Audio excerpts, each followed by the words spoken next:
I'm Tiger Height, and I'm here to make WWE Raw and Pro Wrestling Majestic again. The show was fine for the most part. I liked more things than I hated. That's a nice thing that I can say about this. But we're going to be kicking off with Judgment Day, and they introduced Dominik, who is the new North American champion, in a very special way, which I actually liked. They talked for a while, blah blah blah blah blah, and out comes Kevin Owens and Sami Zayn, which is to set up Mysterio versus Zayn for the North American champion. Once again, they're putting these people in their right place, and they're defending this champion, which is fairly unknown to the casual because NXT is not casual. And they're putting this title on the line again. I don't like the fact that they're sacrificing the integrity of the draft to do this, but guess what? I'm not writing it. It is what it is. I'm going to have to give it a review. I liked it overall. I'll be nice. I'll give an Orange Cassidy thumbs up. Our first matchup here was Becky Lynch taking on Zoey Stark. If Becky Lynch won, which she did, she would get a match against Trish Stratus at SummerSlam. But if Zoey Stark won, Becky Lynch would have to tattoo "Thank you, Trish" on her chest. Now, obviously, that ain't gonna happen. It's the most ridiculous thing I've ever heard.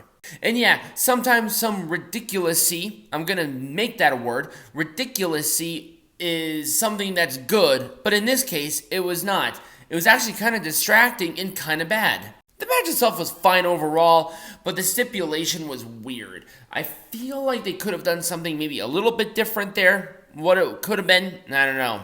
Maybe if Becky Lynch lost, she could never face Trish Stratus in any capacity ever again. That'd be kind of interesting. But they didn't do that. They did this nonsense with tattooing. Come on. Becky Lynch won with Manhandle Slam in kind of a nothing match.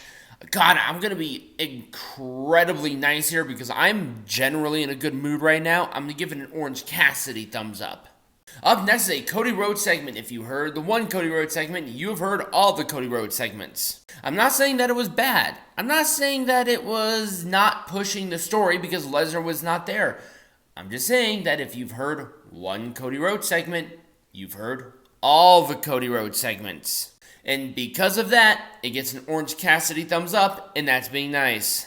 Up next is that mentioned NXT North American Championship match with Dominik Mysterio with new boots taking on Sami Zayn. They emphasize these boots. I like them.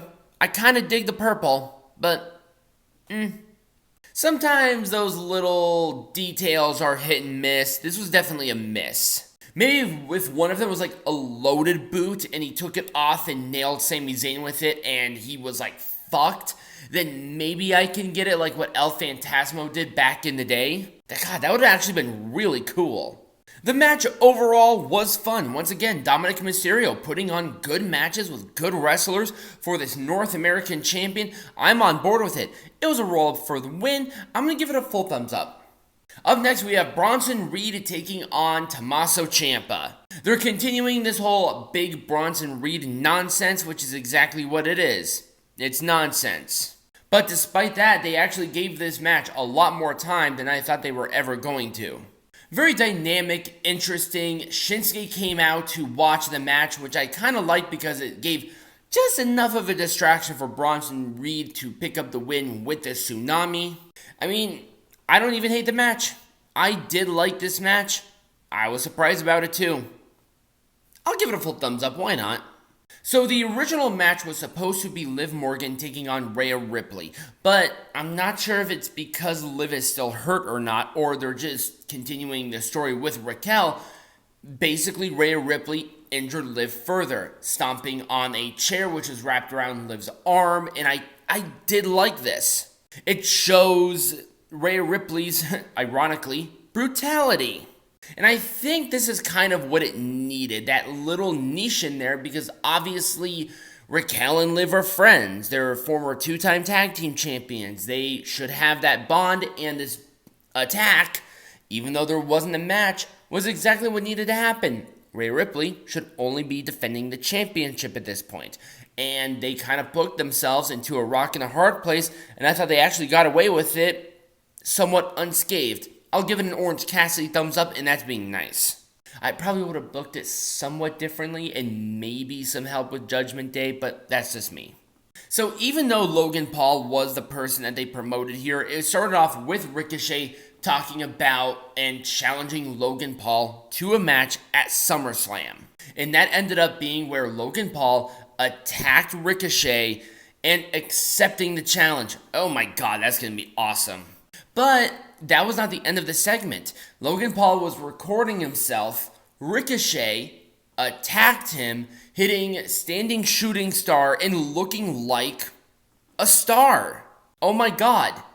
If they book this shit right, Ricochet might look like a legitimate star. Here's WWE with Big Brain using the star power of Logan Paul, a guy who is in mainstream promoting his own people, and good for Logan to actually accept something like this. I am all for it. Once again, this guy, it's so weird. I mean, his energy drink is probably amount of Red Bull that would kill a bull elephant, but goddamn, at least he's selfless in the ring.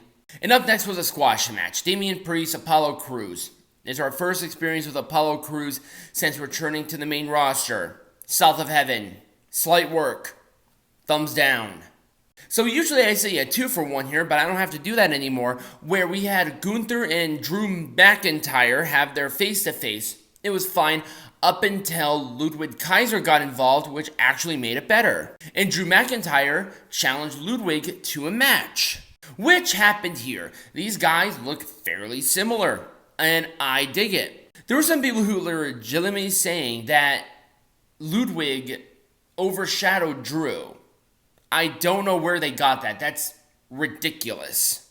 But you know what wasn't ridiculous? This match. A fun, dynamic match. It was a Claymore for the win. There was some post-match with Matt Riddle and Gunther and Imperium and all the little characters that we know and love. It was fine with both of these segments because they're so intertwined. I'm going to give them all 1 rating, and I'll give it an Orange Cassidy thumbs up. And finally, our main event segment, which was Seth Rollins and Finn Balor in our contract signing. And it became a mess, where we had Seth Rollins attack Finn because Judgment Day was there, and Judgment Day attacked Finn. And Sami Zayn, only Sami Zayn, came in there with a chair, tried to help, did not help. Judgment Day stood tall. And that was really the end of the show. It just did nothing for me. Also, what's with this suit? Seth, I'm expecting essentially sparklers coming out of your shoulders, and this is incredibly tame. And that was the end of Raw. Let me know what you thought of Raw and this review in the comments, either next to me right over somewhere over here, or in the description if you're watching this on YouTube. Become a patron, get some hats, and follow or subscribe depending on where you're watching this on. And I just want to hear from you guys. I really like communicating, and I'm going to try to do it better in the future. But as always, be majestic.